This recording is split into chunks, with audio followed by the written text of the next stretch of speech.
Officer Luke Hayes had never been the type to form deep attachments. As a child growing up in a small Kentucky town, he learned to keep his emotions close, his feelings buried beneath a layer of stoic discipline. After graduating from the academy, he was assigned to the city's mounted unit, a detail many saw as a nostalgic relic, more ceremonial than practical. But Luke didn't mind. The horses calmed him. Among the stable of proud and restless animals, there was one that stood out, a tall, gray stallion named Orion. He wasn't the most beautiful horse, nor the most obedient. He had a streak of defiance in his eye, and the grooms whispered that he had thrown more than one seasoned rider. But Luke saw something else in Orion, a quiet intensity that mirrored his own. Their first meeting was uneventful, yet charged. Orion stood still, his large, intelligent eyes tracking Luke as he approached. No snort, no stamp of irritation, just a tense silence, as if the horse were sizing him up. Luke extended a hand slowly. Orion sniffed it once, then turned his head. Not rejection, not acceptance, a beginning. Luke took on the challenge.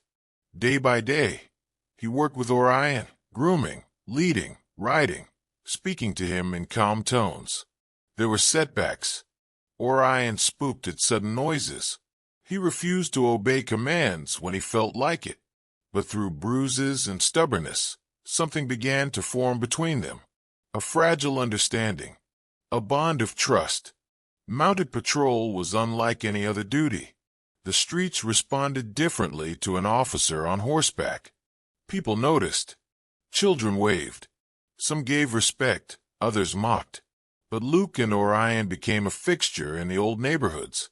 They rode through alleys and boulevards alike, from crowded street fairs to silent graveyards where Orion's hooves echoed like ghostly drums.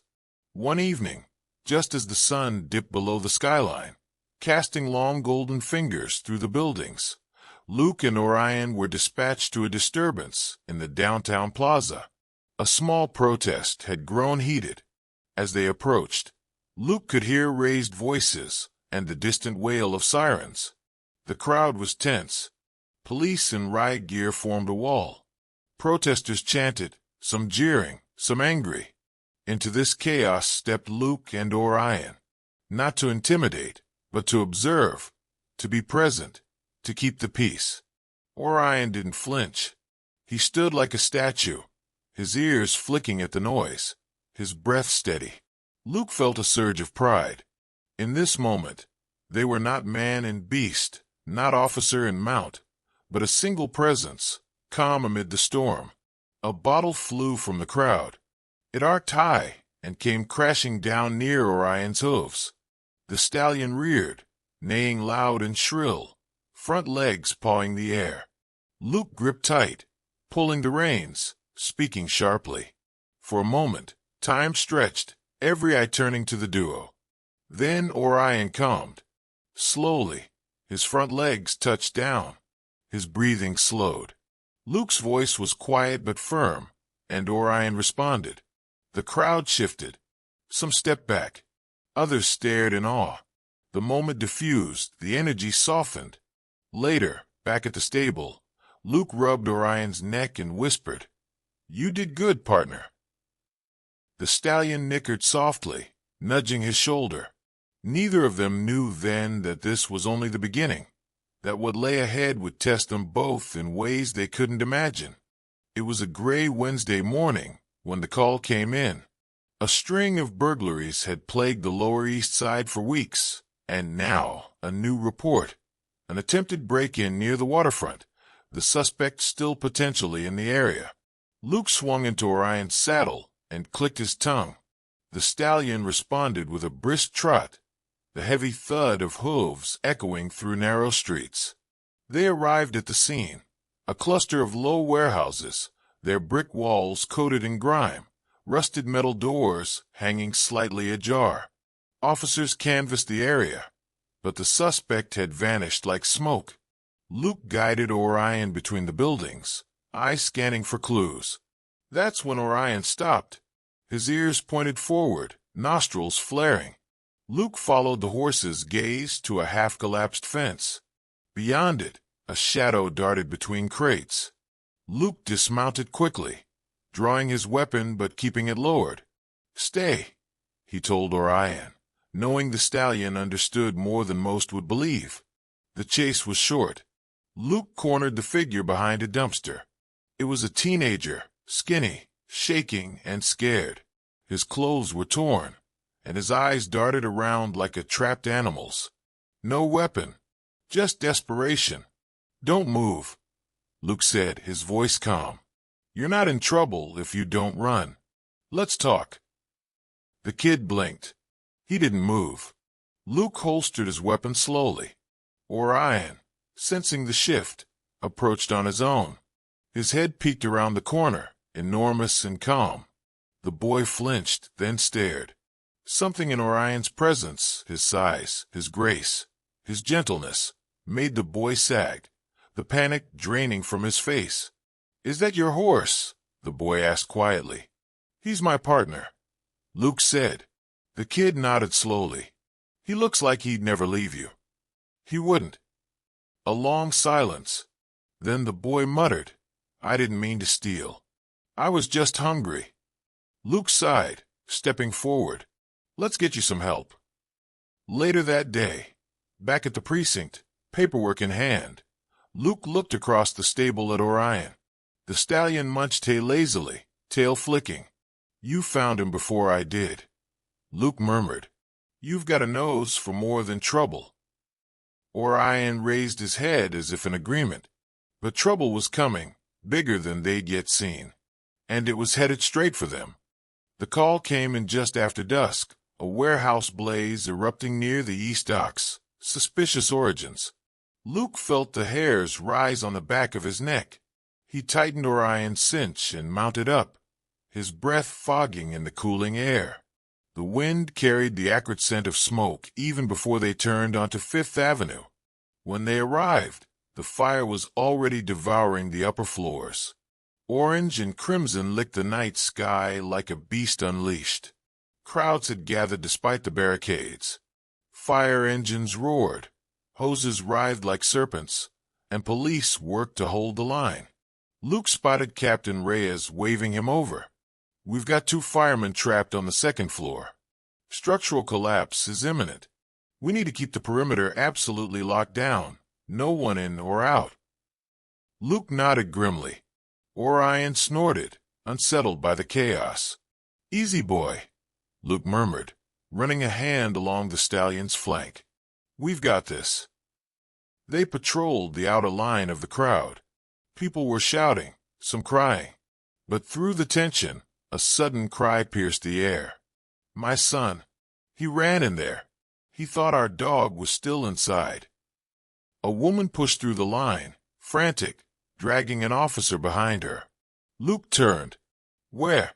She pointed to a side door, mostly obscured by debris. "Back there.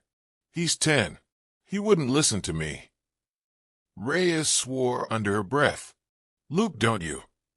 But Luke was already moving. "Keep the crowd back." Orion leapt forward, hooves striking sparks from the asphalt. Smoke thickened, reducing vision to a blur of silhouettes and flickers. Luke slid off near the side door and tied Orion's reins to a Bench Street sign. "Stay," he ordered, eyes meeting Orion's. The stallion's ears flicked forward, but he remained still. Inside, the heat was unbearable. Luke moved low, calling out, "Hey, kid." He turned a corner and saw him. A small figure crouched behind a metal desk, coughing violently. The boy's arms were wrapped around a squirming terrier. Luke scooped him up. "We're getting out of here." The hallway behind them groaned. Flames began to lick up the walls. Luke kicked open a rear exit and stumbled into the night air, the boy sobbing in his arms, the dog barking madly. The crowd erupted into cheers. The mother ran forward, catching her son, clinging to both him and the animal. Luke caught his breath beside Orion, who pressed his head gently into Luke's shoulder. But the night wasn't done. As they stood there, Sirens wailed again, another call coming through. Shots fired near Carver Street. A gang skirmish. Too much coincidence. Too close in time. Luke glanced at Reyes, who was already nodding. Go. We'll hold here. He mounted Orion, his legs aching, sweat still cooling on his neck. Let's ride, partner. Carver Street was chaos. Several men in dark jackets scattered as Luke arrived. Gunfire echoed, and civilians ducked behind parked cars. Orion didn't flinch. Luke spotted a shooter, tall, masked, standing on the bed of a pickup. Before he could aim, Luke shouted, "Drop it!" The man swung toward him. Too late. Orion surged forward with incredible speed. Luke rose in the saddle, grabbed the reins tight, and shouted again. The shooter hesitated just long enough. Luke drew, fired. One shot. The weapon clattered from the man's hand. The rest fled. By the time backup arrived, Luke and Orion stood alone in the street, the shooter prone and cuffed.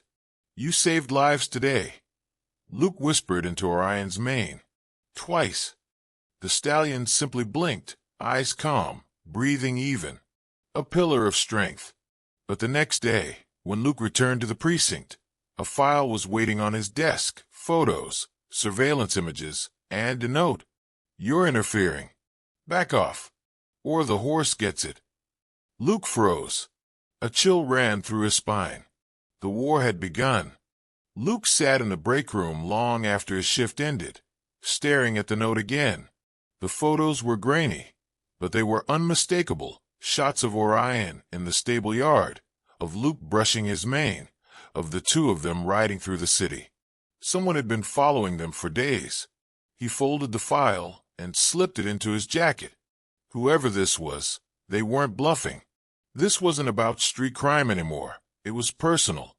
That night, he didn't go home. Instead, he bunked in the small cot above the mounted division stable, just down the hall from Orion's stall. The sounds of horses shifting and snorting in their sleep were oddly comforting. At 3:17 a.m., Orion stirred. Luke was on his feet instantly. The stallion wasn't panicking, but his ears were pinned, and he paced in a tight circle. Luke crept to the window and peered out into the dark alley behind the stable. A shadow moved. He drew his sidearm, eased open the door, and stepped into the cold. The wind rattled the nearby chain-link fence, and trash skittered across the asphalt. Luke moved slowly, each step measured. Then a figure, hooded, crouched near the back gate. Police! Luke shouted. Show me your hands. The figure bolted. Luke gave chase. Through the maze of alleyways and narrow streets, he pursued the intruder. The man was fast, agile, but sloppy. He knocked over trash bins, slipped on wet concrete, and finally darted into an old laundry facility with rusted signage and boarded windows. Luke followed, kicking in the warped door. Inside was dust, the stale smell of bleach and forgotten years. He moved slow, careful. Talk to me, he muttered into his radio. Suspect on foot, possibly armed. Abandoned cleaners at 212 Leary. A scuffle. Luke turned just in time to see the man leap from behind a shelf. They grappled. Luke's gun clattered to the floor. Fists flew. A knee to the gut. A punch to the jaw. Luke countered, slamming the attacker into a metal rack. It collapsed in a shower of hangers. Finally, he pinned the man, breath heaving. The mask came off. Young, early 20s, eyes wild. You don't know what you're messing with, the man hissed. Luke leaned in. Then explain it to me. But the man clammed up. Back at the precinct, under interrogation, the suspect said little. He was part of a crew, street muscle hired by someone bigger, someone who knew about Orion, someone who thought Luke was a problem. They want to make an example of you, the man finally muttered. You and that freaking horse. Luke left the room in silence. In the following days, threats escalated. A pipe bomb found at a squad car. Slashed tires on 2 mounted patrol trailers. Someone threw a brick through Luke's apartment window. And always, pictures of Orion. Reyes brought him into her office. "You need to stand down, Luke. Let organized crime handle this. Mounted patrol is supposed to be community presence, not tactical insertion." "I'm not letting them near him," Luke said. "They want to fight. They got one." He didn't wait for permission. That night, Luke and Orion patrolled their usual route, but now, with eyes open to every shadow, they circled the warehouses, drifted down alleys, crossed into gang territory. Orion was tense but silent, his hooves never missing a beat. Near midnight, it happened. A sudden sound, a burst of compressed air. Luke ducked instinctively. A dart embedded in the wall behind him. Tranquilizer. Sniper. He wheeled Orion around just as a black van screeched from a side street. The side door flew open. 2 men leaned out, ropes and nets in hand. Luke spurred Orion hard. They bolted, galloping full speed through the industrial zone. Shouts behind them. Engines roaring. The chase surged across construction sites and abandoned lots. Orion leapt over barriers, ducked beneath hanging tarps. Luke fired behind him twice, aiming for tires. 1 bullet struck home. The van veered, skidded, and flipped sideways, with a crunch of metal. Orion didn't stop. They kept running until the night swallowed the sound. Only when they reached the riverbank did Luke dismount. He knelt beside Orion, who was slick with sweat but unharmed. "Still with me?" he whispered. The stallion exhaled, then nudged Luke's chest. They had survived the first strike, but the enemy was still out there, watching, planning, and next time they wouldn't miss. The riverbank was silent in the pre-dawn gray. Luke paced beside Orion, heart still hammering from the ambush. Orion grazed on dew-speckled grass, unbothered, as if their flight through hellfire had been no more than a training exercise. Luke's radio crackled. Reyes's voice curt. "You alive?" "Barely," he said. "They tried to tranquilize Orion. Had a van ready. I took out a tire. They crashed, but no bodies at the site when I looped back." "We picked up wreckage about 10 minutes ago," she replied. "Booby-trapped. One of ours took shrapnel. They're not playing games." "They're sending messages," Luke muttered, staring into the water. "One just hasn't landed yet." After sunrise, Luke brought Orion back to the precinct stable under a false name in the logbook. Reyes reluctantly approved a protective detail, but neither of them believed it would stop whoever was orchestrating this. Someone with reach, patience, and a vendetta. Luke went home for the first time in days. The door was ajar. Inside, his apartment had been ransacked. Drawers gutted, photos ripped, and on the wall in thick black spray paint. "He dies. You watch." The fury hit like a freight train. He gripped the frame of the door until his knuckles whitened. Enough was enough. He gathered every file he'd been compiling. On the gang activity, the warehouse fire, the Carver Street shootout, even the suspect he'd chased into the laundromat. He pinned threads across his bedroom wall, forming a web that pointed to a single, growing certainty. All signs led to one man, Malik Vance. Vance was a former cop, disgraced and discharged after a brutality scandal 5 years ago. Luke remembered the case. It had made internal affairs squirm. Vance had vanished before he could be arrested. Now it seemed he was back, carving out a criminal empire, and Luke, with his stallion, had interfered too many times to be forgiven. Luke went underground. He slept in the stable loft again. He only rode Orion at night, changing routes, watching every mirror, every rooftop. One night, they followed a tip from a contact Luke had in Vice. An old auto shop on Grandview was supposedly doubling as a weapons cache. They approached silent as shadows. Orion's hooves barely made a sound on the cracked asphalt. Luke peered through a window and spotted crates, unmarked, sealed, and heavily guarded. Then a voice behind him. Always knew you were too righteous to quit. Luke spun. Malik Vance stood 10 feet away. Grayer, bulkier, but with the same razor-sharp grin he'd worn in his badge photo. I've been wondering when you'd figure it out, Vance said. That horse of yours makes quite the legend. But legends fall, officer. Before Luke could respond, floodlights exploded to life. Orion reared, startled but controlled. Men in riot gear stepped out of shadows, with rifles drawn. Drop it, Luke, Vance said. You're outnumbered, outgunned, and honestly, out of time. Luke didn't move. Tell your men to stand down, he said. Orion and I walk out of here, or no one does. Vance laughed. Still the martyr. You think that horse gives you leverage. I think he gives me truth, Luke replied. And you're terrified of what that means. Vance's eyes narrowed. Kill the horse first. Everything snapped into motion. Luke dove. Orion surged forward like a battering ram. Chaos exploded, gunfire, shouting, smoke. Luke fired into the air, then at the lights. The world went black. He leapt into the saddle mid-charge, grabbed the reins, and shouted, Go! Orion burst through the gauntlet. 2 men went flying. Bullets screamed past them. A tear opened on Luke's arm, hot blood soaking his sleeve. But they didn't stop. They raced through alleys and fences, into the night. Sirens rose behind them. Helicopter blades churned overhead. Luke guided Orion down into the subway tunnel access, barely wide enough. The stallion didn't flinch. They disappeared into the Undercity. By dawn, they were gone. Reyes called.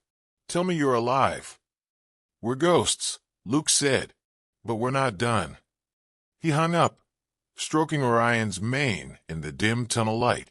They were fugitives now, but the war had turned, and Luke wasn't running anymore.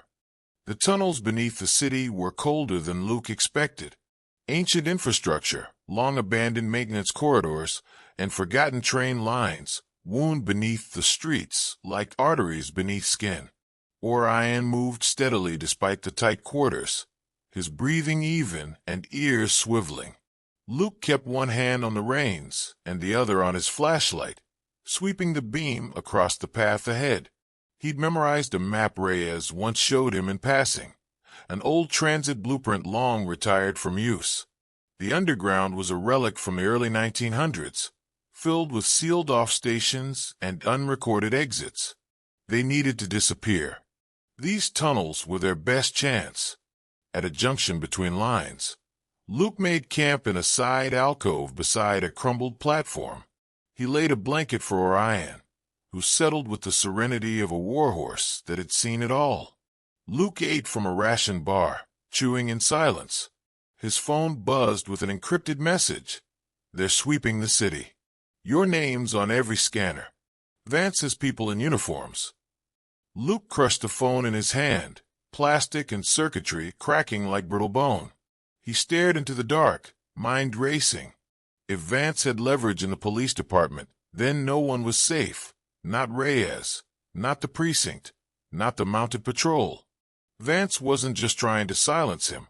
He wanted to dismantle the symbol of honor Luke and Orion had built together. But Luke had one advantage Vance didn't. Orion. The next day, Luke contacted Reyes through an old emergency channel. Her voice cracked through. You're insane. Probably, he replied. But I need your help. Can you meet me? I'm being watched. Then send Rourke. North Tunnel Junction. 2 p.m. The transmission ended. At exactly 2 o'clock, a figure emerged from the shadows of the trackbed. A tall, wiry man with a cigarette clamped in his teeth and a revolver under his coat. Detective Rourke, a fossil from the old city precincts, still loyal to Reyes, still unbought. Damn, you weren't kidding, Rourke said, eyeing Orion. You've gone full ghost. Luke wasted no time. I need proof. Something solid to bring Vance down. Rourke nodded. Word is he's planning a transfer, moving weapons out of the city, using patrol trucks dressed in department livery. It happens tomorrow night. Where? Old Pier Warehouse, Dock 47. Midnight. Luke's jaw clenched. Then we ride. The warehouse was a behemoth of rusted iron and broken windows, its roof scarred by time and storms. Luke and Orion watched from a nearby bluff as trucks loaded under cover of darkness. Men moved in disciplined formations, weapons crated and stacked like freight. And there he was, Malik Vance, in a black coat, directing it all like a general. Luke slipped down the slope. They wouldn't wait this time. He mounted Orion and whispered, "One charge, one shot." They came through the front gate like thunder. Lights flared, guns raised. Orion was a force of nature. He weaved between crates, scattering armed men. Luke fired 2 quick shots, non-lethal, striking arms, disabling weapons. Shouts rose like panic. But this time, Luke wasn't alone. From the shadows of the docks, police cruisers screamed in. Reyes led the charge. Rourke flanked the other side. It was an ambush, but not for Luke. For Vance. The firefight was brief. Vance tried to escape through the waterline. Luke caught him at the edge of the dock, pistol trained. "Game's over," Luke said. "You can't stop the tide." Vance sneered. "No," Luke replied, "but I can drown you in it." He cuffed Vance and turned him over. By sunrise, the docks were cleared. Crates of weapons confiscated. Corrupt officers identified. The scandal was public. Headlines roared. But Luke didn't care about the papers. He was in the stables again, brushing Orion's coat, the dawn light streaming through the slats like gold. "We made it," he whispered. Orion nickered, eyes soft.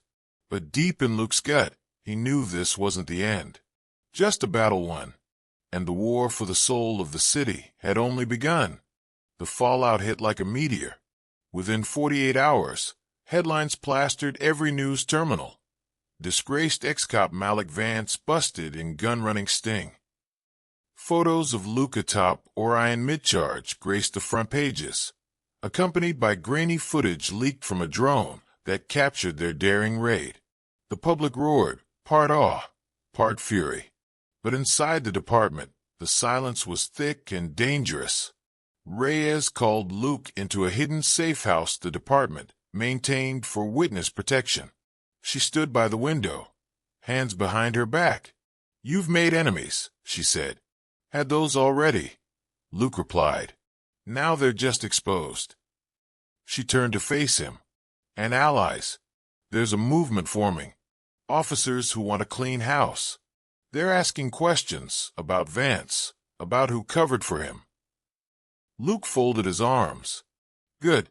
Then they'd better start by looking at the command structure." Reyes nodded grimly. "We already are. But Luke, you can't go back on patrol." "Not yet. The department's split down the middle. Some see you as a hero. Others see a liability. I don't need a badge to do what's right," he said. "I have Orion. That's enough." She smirked slightly. "You sound like your father." That hit like a punch. Luke hadn't spoken of his father, an NYPD legend who died in the line of duty, since the funeral. But the mention wasn't lost on him. He left the safe house that night and took Orion north, to the hills beyond the city's industrial belt. There, an old barn awaited, a remnant from Luke's childhood, owned by an aging widow who had once ridden beside his father in parades. It became their new base. But even in exile, they were watched. It started with tire tracks near the barn, then drone buzzes overhead. Luke installed perimeter alarms and buried encrypted hard drives beneath the floorboards. He knew Vance wasn't the end, just the front of a hydra. Rourke confirmed it days later. New names come up. Walker Grant, logistics officer, high clearance. All the weapons Vance moved, Grant approved the shipments, falsified the trail. And, Luke asked, he's vanished. Went dark right before the raid. Word is, he's not in the country. Luke leaned against Orion's saddle, jaw tight. Then we bring the country to him. Luke and Orion began to appear like specters across the city's periphery. They disrupted drug drops, intercepted illegal arms transfers, interrogated informants. The city buzzed with rumors, the Ghost Rider, the Phantom Horseman.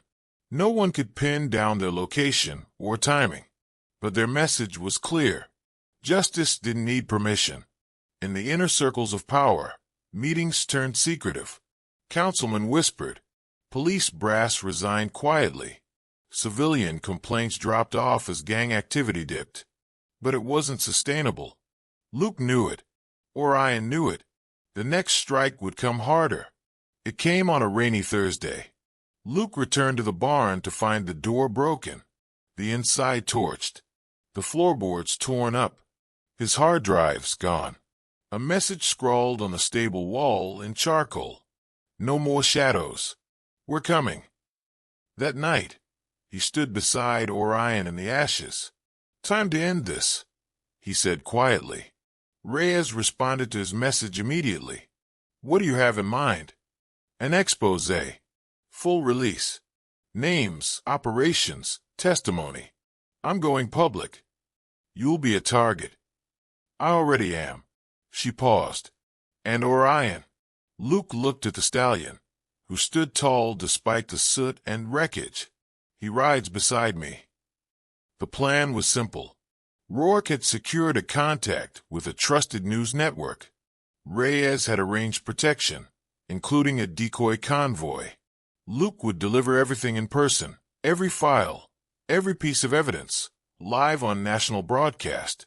Unedited, unfiltered. He saddled Orion in the early morning fog, dressed in his old uniform jacket over body armor. No insignia, just the patch his father once wore. They trotted out of the woods like revenants, toward the heart of the city, toward the fire. The city skyline loomed as Luke and Orion descended from the northern hills at sunrise, the golden light reflecting off steel and glass towers like fire on blades. Luke wore the same coat his father once did, faded, with frayed seams and a patch sewn carefully over the heart, a mounted badge with a lion rampant. Their journey through the streets was a ghost procession. No sirens, no entourage, just the rhythmic clop of Orion's hooves echoing off hollow alleyways. Few dared to intercept them. Those who did, street gangs, rogue officers, masked watchers, stood down as Luke's cold eyes met theirs. He was no longer a cop. He was something else. The television station sat on the edge of the financial district, a blocky gray structure surrounded by news vans and barricades. Inside, Reyes waited with Rourke and 3 federal agents. The files were already transferred to the broadcast servers, but Luke insisted on being present, on telling the story himself.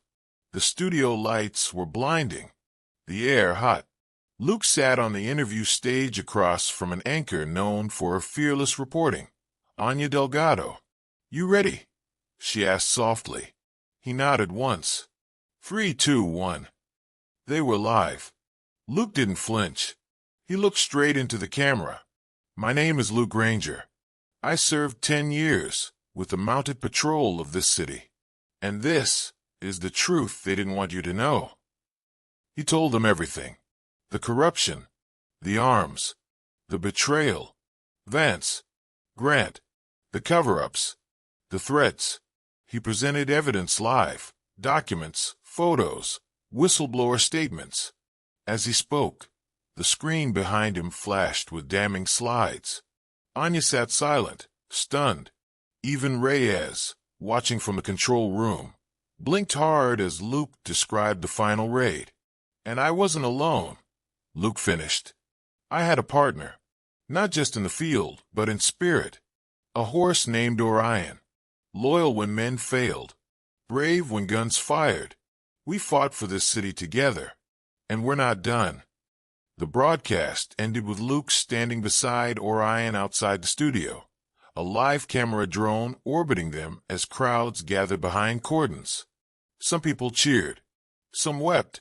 A little girl held up a handmade sign. "Thank you, Horseman." But as the cheers rose, the shadows gathered. Rourke was the first to spot them, black SUVs circling the far avenue, antennas bristling, windows too dark. "We've got movement," he barked into his calm. Then Reyes. "Extraction. Now." Luke mounted Orion in one fluid motion. Gunfire cracked from across the square. Screams followed.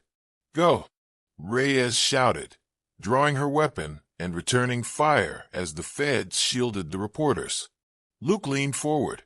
Orion exploded into motion, charging down the boulevard with thunderous speed. Pedestrians scattered. Sirens howled. A drone crashed into a lamppost behind them. They raced through the city like fire through dry grass. Ahead, a garbage truck swerved aside, revealing a blockade of armored cars. Luke swore and yanked the reins. Orion twisted, launched up a curb, and leapt over a concrete divider into an adjacent park. "He's boxed in," someone yelled from the comms. "No," Reyes said, watching a map of the chase. "He's not." Because Luke had a plan. He cut east toward the old aqueduct, now an overgrown service route known only to mounted units. Orion barreled through low trees, leapt broken fences, and followed the water path into the tunnels beneath the city. Breathless, bruised, soaked in sweat, Luke finally pulled Orion to a stop in the dark. "Still with me?" he whispered. Orion nickered, nostrils flaring. The broadcast had lit the fire. Now the real war would begin. The tunnels ran beneath the city like veins of concrete and rust. Luke rode in silence, Orion's hoofbeats echoing down corridors long forgotten by time. They stopped near an old junction where 3 maintenance shafts converged, each one scarred by water damage and graffiti. Luke dismounted and laid a hand on Orion's shoulder. "We can't run forever," he said, "but we can make them bleed for every inch." He pulled a folded map from Orion's saddlebag. It was marked with red circles and numbers, intersections, supply caches, vantage points. A resistance plan. That night, Reyes sent a coded message. "We've lost 2 more. They're cleaning house." The cabal that had protected Vance was striking back, erasing any loose ends. Whistleblowers, honest officers, civilian witnesses. Fear ran through the precincts like wildfire. But not everyone was afraid. Some were ready. A week later, Luke and Orion emerged from the shadows again, this time not alone. They rode at the head of a growing insurgent patrol, a mix of disavowed officers, retired cops, and mounted division loyalists. Some rode horses, others motorcycles. All wore no insignia, just black jackets with the lion rampant patch. They became a symbol. Mounted Justice, the press called them, the main force. Grant's name began surfacing in intercepted messages, alongside new aliases, new routes. The web was deeper than anyone feared. The arms-running operation had roots across the country, even stretching overseas. Luke knew they had to draw them out, so he made himself bait. He hacked a secure channel and leaked a message to one of Grant's intermediaries. "Come finish it. Downtown. Midnight." And he made sure the world would be watching. Midnight came like thunder. The rooftop of the Century Building, 40 stories up, was soaked in rain. Spotlights crisscrossed the city, drones buzzed above, and news crews broadcast live from blocks away. Luke stood at the edge, Orion beside him, framed against the skyline like a myth made flesh. Then the hellos came. Black, silent rotors. Men in tactical gear rappelled down. Luke raised his hand slowly. "Took you long enough." A voice crackled from the lead operative. "Surrender. Now." Luke smiled grimly. "No." He dropped a flash bang and vaulted onto Orion's back. The rooftop battle erupted with light and smoke. Luke wove between crates and ducked towers as Orion dodged rubber bullets and gas.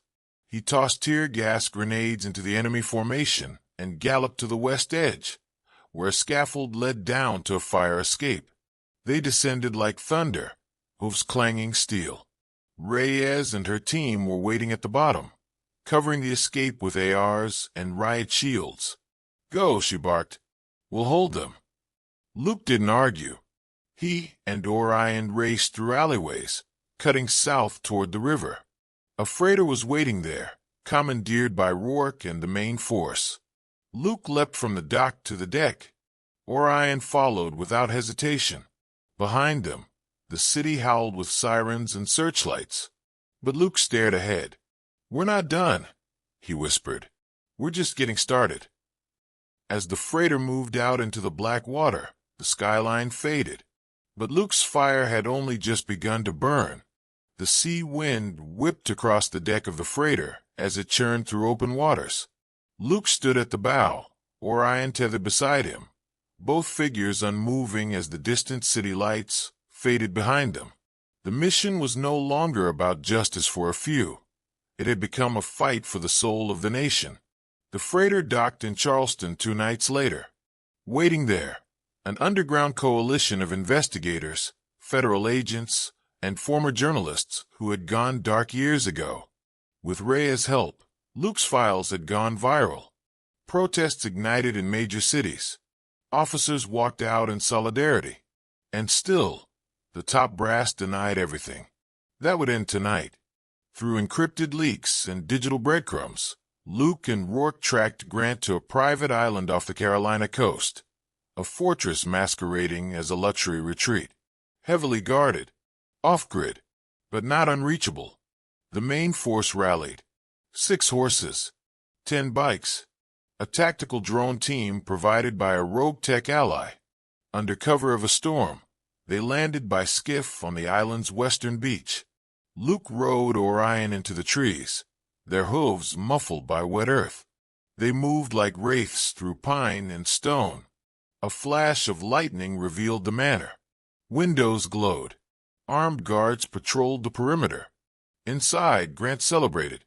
Luke dismounted and whispered, "Wait for the signal." The first explosion rocked the east gate. Smoke and floodlights flared.